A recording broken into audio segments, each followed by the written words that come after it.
Hoy te voy a resolver todos y cada uno de los misterios de One Piece. Y además vas a ser tú quien decida los siguientes misterios por resolver. Empezamos sin relleno el vídeo y vamos directamente con los misterios de One Piece. Ya sabéis que esto es una serie que estoy haciendo, resolviendo cada uno de los misterios de One Piece, resolviendo 3, 4, 5 en cada vídeo, y que sois vosotros los que en los comentarios me dejáis qué queréis que resuelva en el siguiente vídeo. Y es que esto es muy sencillo, simplemente me dejáis algún misterio que queréis que resuelva, no hace falta que sea algo muy general, como por ejemplo qué significa la letra D, sino que podéis iros a cosa más detallística, pero yo voy a intentar contaros un poco qué pienso acerca de esto, la teoría que tengo y la opción más lógica o más viable dentro de lo que es mi cabeza. Así que empezamos con el primero de hoy, y es que vamos a ir con cómo se crearon los Poneglyph. Este misterio obviamente es algo que le lleva dando la vuelta en la cabeza a todo el mundo desde siempre, o sea, desde que son presentadas estas piedras, todo el mundo se está pensando cómo se crearon. ¿Por qué? Porque tienen una característica muy curiosa, aparte del color que tienen, que obviamente, bueno, pues va variando entre los normales y los rojos,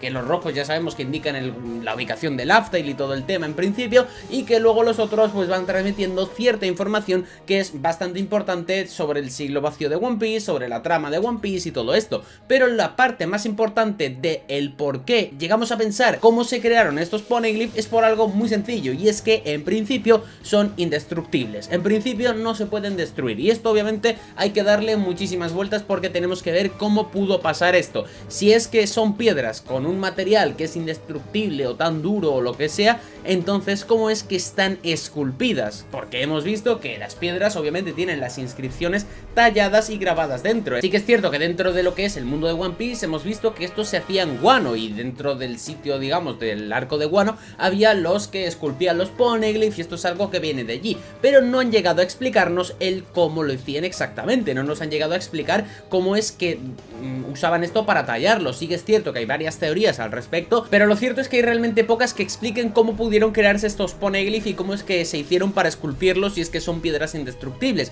Hay muchísimas teorías, como digo, una por ejemplo muy famosa, por así decirlo, es que se utilizó Kairoseki para esculpirlos. Esto obviamente es algo que tiene mucho sentido, ya que el Kairoseki hemos visto que es un material que tiene unas propiedades ciertamente curiosas, que tiene una dureza que es una locura, que es un material obviamente durísimo, que es prácticamente también indestructible, y que obviamente se utiliza como arma porque es un arma muy poderosa, y que obviamente pues podría ser una opción, ya que allí en Wano tenían una cantera de Kairoseki enorme, de ahí se producía el Kairoseki, y que al tener esta piedra pues desde allí ya podían utilizarlo pues para, digamos, esculpir los Poneglyph. Esto es algo que tiene mucha lógica, pero yo personalmente tengo otra teoría que yo creo que podría darle una vuelta de tuerca a la obra, que creo que sería algo que se ha pensado muy poco, si es que alguien lo ha comentado, que no lo sé, que es, digamos, algo un poco diferente, y es cambiar un poquito el pensamiento. Yo cuando quiero hacer teorías de One Piece, normalmente, aparte de tirar, digamos, por la opción fumada, si quiero hacer una teoría que pueda resolver algo, intento pensar la parte más lógica de cómo pudiera darse y cosas que pudieran salir en contra, pues para intentar rebatirlo. Pero también hay que pensar algo con Oda, y es que con Oda a veces hay que pensar, digamos, fuera de la caja, a veces hay que pensar, digamos, con un plano más lejano y verlo todo de otra manera. Y es que los fans de One Piece con los Poneglyph tenemos un problema, y es que nosotros estamos pensando que estas piedras indestructibles, cuando eran indestructibles, luego se tallaron dentro, y se está buscando el cómo es que eran indestructibles y el cómo es que luego los tallaron, cuando para mí la fórmula es tan sencilla como, bueno, que hay que cambiarla. Y es que para mí la cosa es tan sencilla como que estos Poneglyph eran piedras relativamente normales, puede ser que sean de algún material en concreto para luego lo que voy a decir, y que se esculpieron estando como piedras normales. O sea, eran piedras normales, las esculpieron, pusieron todo lo que querían poner, y luego ya más adelante, cuando pasó más el tiempo, pues ahí pudieron, digamos, hacerlas indestructibles. Esto obviamente habría que explicar el cómo hacerlo. Yo aquí ya tengo ciertas teorías importantes, y es que creo que estos Poneglyph podrían estar imbuidos en Haki, y es que hay ciertas cosas del Haki que todavía no hemos visto. ¿Recordáis, por ejemplo, en Marineford,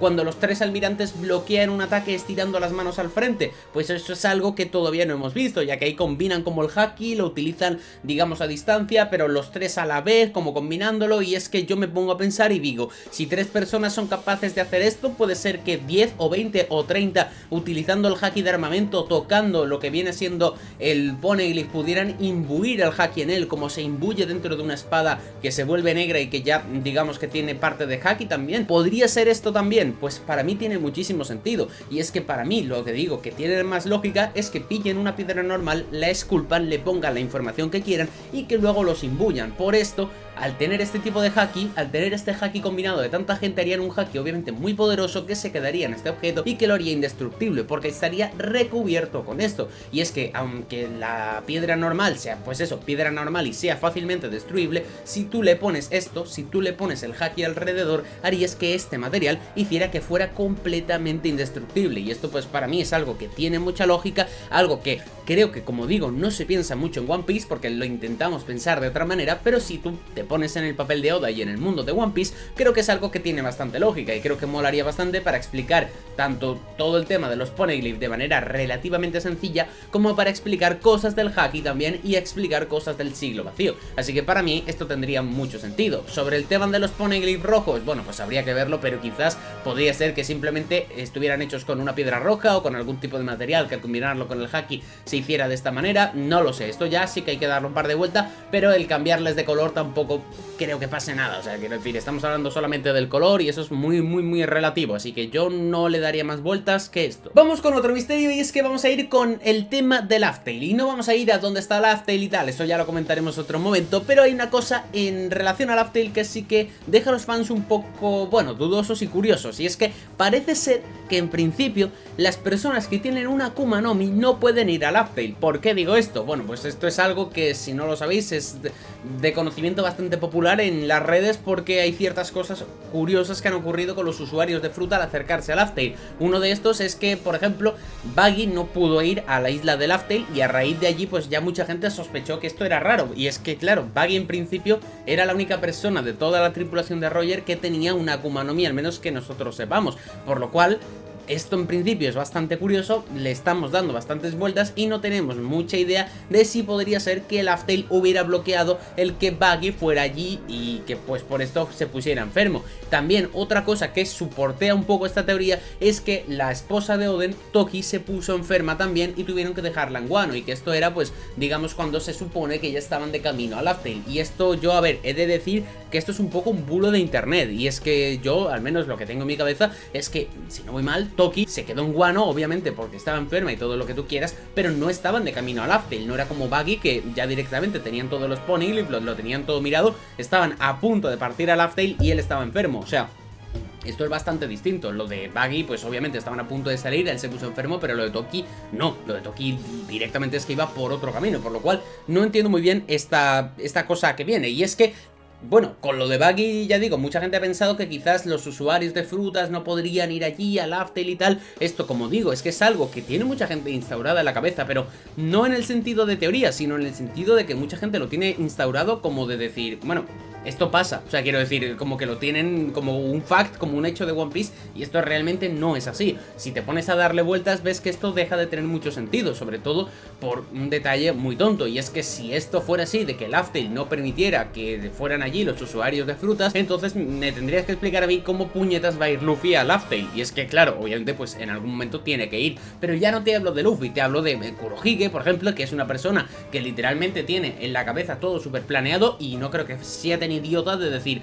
ah, bueno, para el One Piece necesitas no tener fruta, bueno, pues no voy a tener una, voy a tener dos. O sea, no tiene mucha lógica, no tiene mucha lógica, y de verdad he de decir que me sorprende un poco todo esto. O sea, seguramente muchas de las personas que estéis viendo el vídeo, antes de nada ya pensabais diciendo, bueno, pues esto es así, o lo teníais metido en la cabeza como que las personas con fruta no podían ir a Laugh Tale. Si le dais un poco de vueltas, es solo una casualidad. Buggy se puso enfermo antes de ir a Laugh Tale, bueno, pues ¿qué queréis que pase? Yo qué sé, Roger también estaba enfermo, Roger lleva vaya enfermo mucho tiempo, en One Piece hay enfermedades, Nami se puso enfermo un arco, yo qué sé, no tampoco hay ninguna locura aquí. Sí, se puso enferma, bueno, pues ya está, no pasa nada, es cosa de piratas, es completamente lógico, y justo él fue el que tenía la fruta, vale, pero entonces ¿cómo va a ir Luffy? O sea, ¿qué sentido tiene? O sea, para ir a Laftel no puedes tener una fruta. ¿Por qué? Ah, pues no lo sé. Y Luffy, pues ¿qué iba a hacer? Se la quita. Y Chopper también. Y Robin también. O sea, vamos a tener media tripulación sin fruta para ir a Laftel. O sea, que no. No. Lo siento, pero esto no tiene sentido. No es algo que tenga mucha lógica. Y como digo, el argumento de Toki no me vale tampoco. Porque es que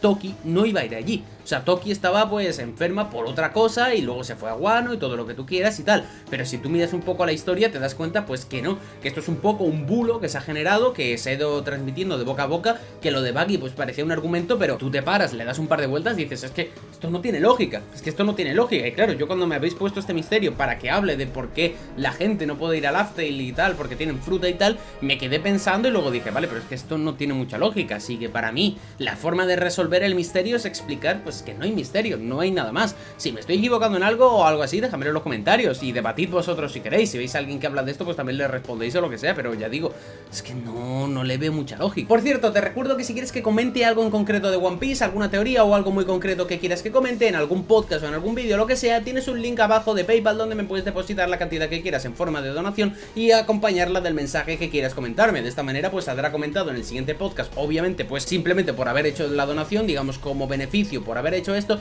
y otra opción es hacerte miembro del canal y en los posts del canal cuando pida alguna sugerencia o algo comentarlo y aparecer de esta forma en el siguiente vídeo. Obviamente cuanto mayor sea la donación con más preferencia vas a aparecer, pero cualquier tipo de donación se agradece y vais a acabar apareciendo todos, así que muchas gracias. Otro misterio del que vamos a hablar es un misterio que a la gente en su momento le impactó muchísimo. A mí de verdad el momento en el que vi eso yo me quedé como bugueado durante 37 minutos aproximadamente, y es que me quedé muy loco cuando vi que en Mary Joyce el señor Im-sama, que en ese momento no sabíamos ni que era Im, apareció delante de un sombrero de paja gigante, y es que eso en un momento nos rompió la cabeza y tal, y han salido muchísimas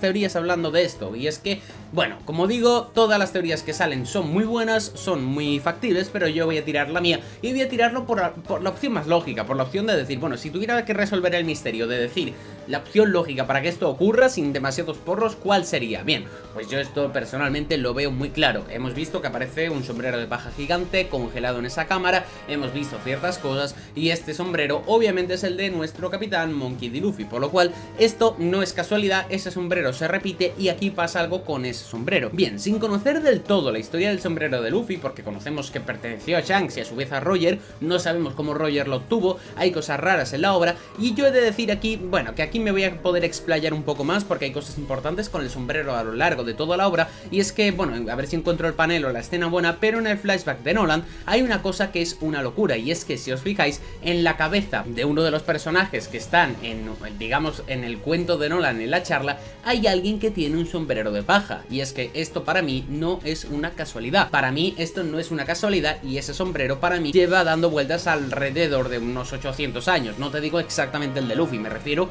esa forma de sombrero, ese tipo de sombrero lleva dando vueltas muchísimo tiempo, y pues el de Luffy o el de Roger pues obviamente no es excepción y obviamente es importante. Entonces, ¿por qué Im tiene este sombrero? Porque este sombrero está teniendo esta importancia en One Piece, y es que esto es un poco una locura. Y es que vamos a ver, voy a intentar explicarme de la forma más sencilla. No solo voy a intentar explicar por qué tiene un sombrero gigante, sino porque también es gigante y porque está congelado. Bien, ¿por qué puede tener un sombrero Im-sama en una cámara congelada y un sombrero gigante? Yo, después de darle muchas vueltas, he llegado a la conclusión de que este sombrero obviamente no pertenece a Im, porque por tamaño pues no va bien, sino que pertenece a alguien que le recuerda a Luffy. ¿Por qué digo esto? Porque cuando va a ver el sombrero, lo primero que hace es mirar la recompensa, lleva la recompensa de Luffy que se le acaban de dar, se pone a mirarlo y se pone a mirar el sombrero. Esto es porque entiendo que esta recompensa, cuando la ve y ve el sombrero, le recuerda algo, le recuerda a ese sombrero, y no solo le recuerda a ese sombrero, sino que le recuerda a alguien. Y en ese momento esta persona, yo lo que entiendo es que va al sombrero para comprobar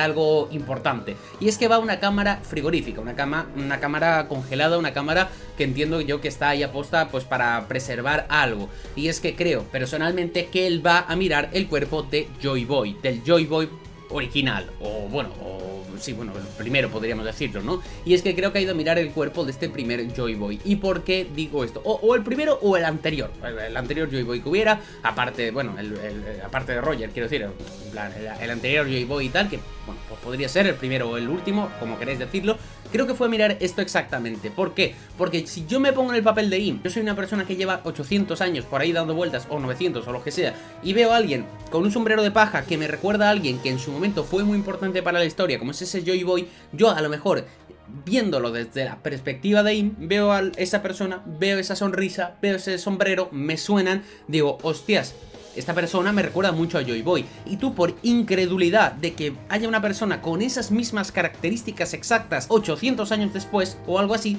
te bajas a la tumba de él, porque para mí ahí está eso, el cuerpo, la tumba, te bajas a la tumba, abres la puerta, entras y miras, y ves que la tapa sigue cerrada y que el sombrero sigue ahí, por lo cual esta persona no es el Joy Boy original, sino que es otra persona. Pero tú, por incredulidad, vas a la tumba. ¿Sabéis lo típico de las películas de que te dicen, oh, hay alguien que me recuerda a no sé quién y a no sé cuántos y tal, y tú, como que esa persona finge su muerte y vas a la tumba y esta persona, bueno, no está en la tumba o algo así, y dices, oh, tal, no sé qué, pues algo de eso pasa. Mira, os pongo un ejemplo muy sencillo. Si habéis jugado al GTA V, sabéis el personaje de Michael, que finge la muerte al principio de lo que viene siendo todo el videojuego, y hay un momento en el que Trevor se da cuenta de que él ha fingido la muerte y entonces se pregunta que entonces a quién enterraron, ¿no? Y entonces se va a la tumba de Michael y busca a ver qué han enterrado en el cuerpo en el sitio de Michael, y se dan cuenta que han enterrado a un amigo suyo, pero que no era el cuerpo de Michael, por lo cual esto es una escena muy similar. Si tú ves a alguien que dices, es imposible que esté vivo, vas a su tumba porque la tienes literalmente abajo de tu casa y miras y ves que la tapa sigue cerrada, dices, vale, esta persona está muerta, pero esta persona, ¿quién es? ¿Es alguien que está heredando su voluntad o qué pasa alrededor de esto? Y es que esto para mí es de lo más interesante y de lo mejor de todo. Y es que ya digo, creo que este sombrero viene del primer Joy Boy o algo así. ¿Y por qué tiene una cámara con todo esto? Entiendo que lo guarda un poco simplemente como un trofeo, como una manera de decir, mira, yo he derrotado a este Joy Boy. Y es más, te diría que ha derrotado a varios Joy Boy, porque a lo largo de toda la escena que se ve dentro del manga y tal, si te fijas, al fondo parece haber más cámaras, parece haber como unas repisas a media altura que dentro pues podían contener algo con esa especie de, bueno, pues sombrero y tal. Y es que yo creo que esa cámara pues podría contener el cuerpo de cada uno de los Joy Boys. Si haces cuentas, creo que había unos 7 o algo así, que más o menos, viendo que la esperanza de vida de una persona en One Piece son aproximadamente 100 años, pues que hubiera 7 hasta ahora, que hace 800 años, pues entre Roger y Luffy podría cuadrar bastante. De hecho, Roger, al no haberse hecho tan famoso con el sombrero de paja, en principio podría ser que no se le considerara como el Joy Boy como tal, o puede ser incluso que ese cuerpo esté allí, porque el cuerpo de Roger pues obviamente tiene que estar en algún lado, no hemos visto tumba y no tenemos ni puñetera idea de dónde está, así que tampoco me sorprendería que lo tuvieran allí. Así que yo creo que quizás en un futuro visitaremos esa cámara. De hecho, me parecería brutal si esa cámara la visita un personaje como Zoro, o sea, en el sentido de que imagínate que estamos en Mary Joyce dando vueltas por allí, lo típico que estamos perdidos, Zoro se pierde, acaba en la cámara esta de Mary Joyce, empieza a ver sombreros, empieza a ver cosas, tumbas y dice, anda, mira, este sombrero se parece al de Luffy, y empieza a mirar y vemos ahí otro sombrero y otro, y vemos 7 u 8 sombreros y cada uno pues que ponga Joy Boy, tal, y el nombre, por ejemplo, y que en una, por ejemplo, esto ya es porro espectacular, pero yo, esto ya estoy delirando, pero bueno, es divertido. Imagínate que llegamos a otra tumba, como otro hueco que hay nuevo, que no hay nada, que está también congelado y arriba pone Joy Boy, Monkey D. Luffy, y Zoro se sorprende y tal, no sé qué, y nos cortan ahí el pan y el plano y nos vamos a otra cosa, y luego ya Zoro nos lo explica más adelante. Eso, ¿sabéis? Una locura, quiero ver una locura así de que nos deje un poco con la intriga de tal, no sé qué, y que un personaje como Zoro lo vea, porque es lo suficientemente bobo para perderse y acabar allí, y lo suficientemente bobo para no entenderlo. Si esto lo ve Robin, quizás no lo descubre todo de una y hace y nos lo explica todo de una en 5 segundos y se pierde un poco la gracia y el misterio, porque si lo ve Zoro tú vas a decir, hijo de la grandísima, que lo ha encontrado y tal, pero este no nos vale para que lo encuentre, porque es que no se entera una mierda. O sea, va a decir, bueno, pues había sombreros y cosas de Luffy y tal, y no sé qué, no entiendo muy bien eso, qué cosa es, y eso va a ser hasta entretenido, divertido, y luego ya nos lo explicarán más adelante, ¿no? Para generar ahí un poco el misterio. Pero en fin, yo no creo que haya más misterio que estos sean los cuerpos de otros Joy Boys, que sean el sombrero de Joy Boy original, de otros Joy Boys futuros, anteriores, bueno, futuros no creo, de otros Joy Boys anteriores, y que, bueno, pues en un futuro Im espere tener ahí la cabeza de Luffy junto al sombrero. Cosa que esperemos que no pase, y bueno, no debería pasar, ¿no? Oda, no vas a hacer más de 1000 capítulos para esto, ¿verdad? Pero bueno, lo importante es que me dejes en los comentarios qué misterio de One Piece quieres que resuelva y todo eso. Recuerda darle like, suscribirte y nos vemos en el siguiente vídeo.